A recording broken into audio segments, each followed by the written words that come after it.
Assalamualaikum warahmatullahi wabarakatuh. Pada kesempatan kali ini saya akan mempresentasikan fungsi tulang dan struktur tulang. Fungsi sistem rangka bagi tubuh manusia. Fungsi utama sistem bagi tubuh manusia yang utama ada 4, yaitu 1. Memberikan bentuk tubuh dan mendukung tubuh kita. 2. Melindungi organ internal atau organ dalam, misalnya saja tulang rusuk. Melindungi jantung dan paru-paru, dan tulang tengkorak pula berfungsi untuk melindungi otak. 3. Tempat menempelnya otak pada sebagai alat gerak aktif yang dapat menggerakkan tulang. 4. Tempat pembentukan sel darah. Sel darah diproduksi pada susunan tulang, jaringan lunak yang terdapat di bagian tengah tulang. Tulang pipa ternyata bentuknya tidak lurus benar seperti pipa yang kita kenal, melainkan membesar pada ujung-ujungnya. Bagian yang membesar pada ujung tulang tersebut dinamakan episifisis, sedangkan diafisis adalah bagian tulang yang berada di bagian episifisis. Episifisis berbentuk bulat serta terdapat titik-titik kasar pada bagian ujungnya, lekukan, tonjolan, dan lubang. Tiap bagian ini mempunyai fungsi yang berbeda-beda. Lekukan dan tonjolan pada epifisis berfungsi sebagai tempat menempelnya otot. Lubang pada epifisis berfungsi sebagai tempat keluar masuknya pembuluh-pembuluh darah dan saraf. Antara diafisis terdapat cakra epifisis yang berperan dalam proses bertambah panjangnya tulang pipa. Cakra episifisis terdiri atas tulang rawan pada gambar sponge bones. Permukaan tulang yang panjang ditutup oleh periosteum, yaitu membran yang menempel dengan kuat pada periosteum, berfungsi membawa zat-zat makanan ke dalam tulang. Membran periosteum ini penting dalam pertumbuhan dan perbaikan tulang.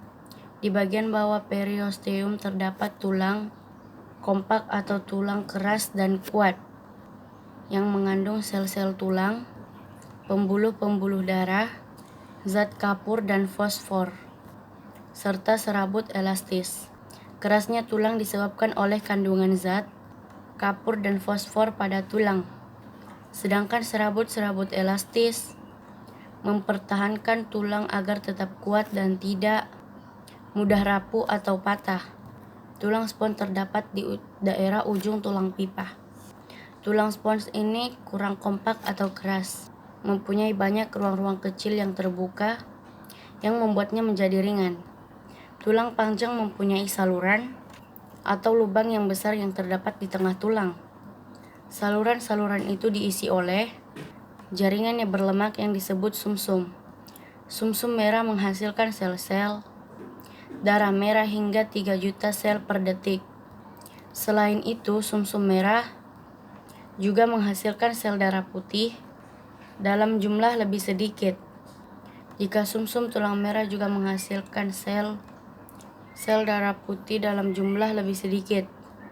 Jika sumsum tulang merah berada di tulang panjang bagian ujung di antara tulang spons, maka sumsum kuning terletak di bagian tulang panjang bagian tengah yang sebagian besar berisi lemak.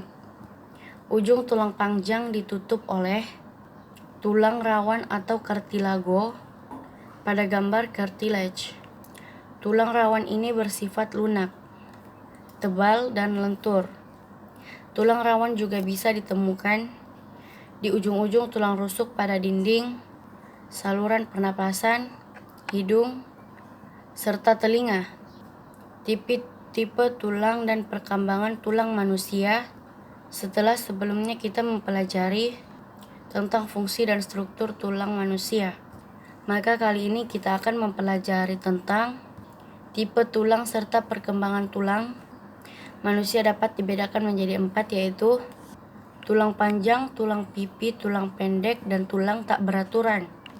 206 ada sebanyak 206 tulang dengan ukuran dan bentuk yang berbeda-beda yang menyusun sistem rangka manusia.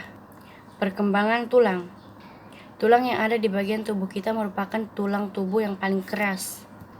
Walaupun terkadang hati wanita terkadang lebih keras daripada intan, tetapi patut diketahui bahwa tulang bukan suatu benda yang memiliki ukuran tetap. Saat di dalam kandungan ibu, tulang manusia tersusun dari kartilago, tulang rawan. Secara bertahap, tulang rawan ini akan rusak kemudian digantikan oleh tulang yang keras. Beberapa tulang akan tetap menjadi tulang rawan sampai manusia meninggal. Misalnya saja tulang telinga, tulang hidung, dan tulang rawan penyusun persendian. Osifikasi. Proses perubahan tulang rawan menjadi tulang keras disebut juga oleh otifikasi. Pada saat di dalam kandungan ibu, saat masih janin, hampir semua tulang yang ada di tubuh manusia merupakan tulang rawan.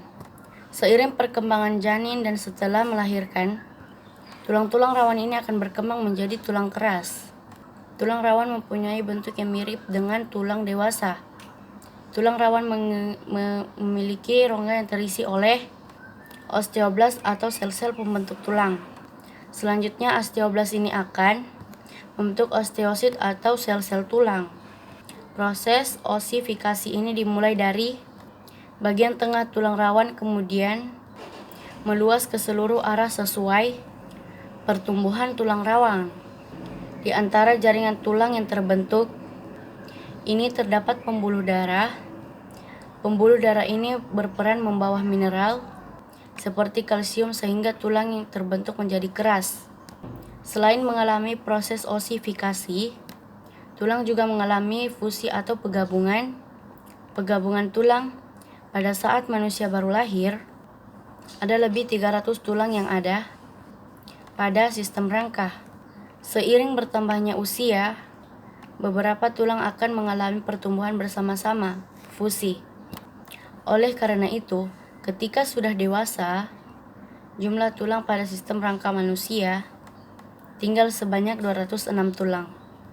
Mungkin sekian saja pembahasan tentang fungsi tulang dan struktur tulang. Bila ada kesalahan mohon dimaafkan. Wassalamualaikum warahmatullahi wabarakatuh.